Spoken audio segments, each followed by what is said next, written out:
السلام علیکم۔ آج میں آپ سب کو ہمارے پیارے نبی حضرت محمد صلی اللہ علیہ وآلہ وسلم کے اخلاق کے بارے میں ایک کہانی سناتا ہوں۔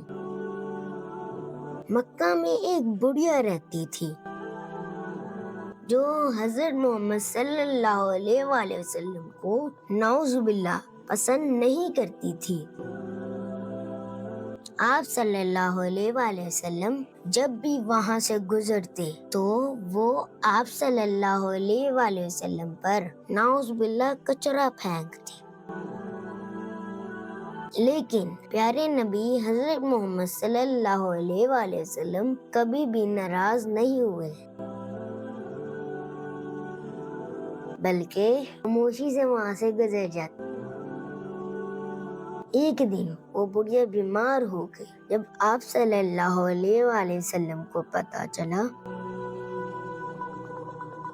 کہ بڑھیا بیمار ہے تو آپ صلی اللہ علیہ وآلہ وسلم اس کی عیادت کرنے کے لیے اس کے گھر تشریف لے گئے۔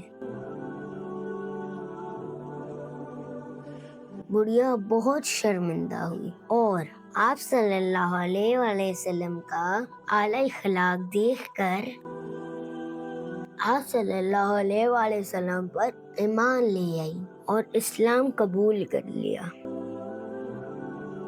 دوستو، اس سے ہمیں یہ سبق ملتا ہے کہ ہمیں بھی حضرت محمد صلی اللہ علیہ وآلہ وسلم کی سنت پر عمل کرتے ہوئے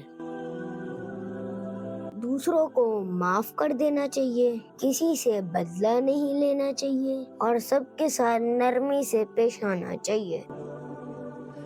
تو دوستو، آج کی کہانی آپ کو کیسی لگی؟ اگر آپ کو یہ کہانی اچھی لگی ہے تو میرے چینل کو سبسکرائب کریں اور بیل آئیکن کو پریس کرنا مت بھولنا۔ اب ہماری ملاقات ہوگی اگلی ویڈیو میں، تب تک کے لیے اللہ حافظ۔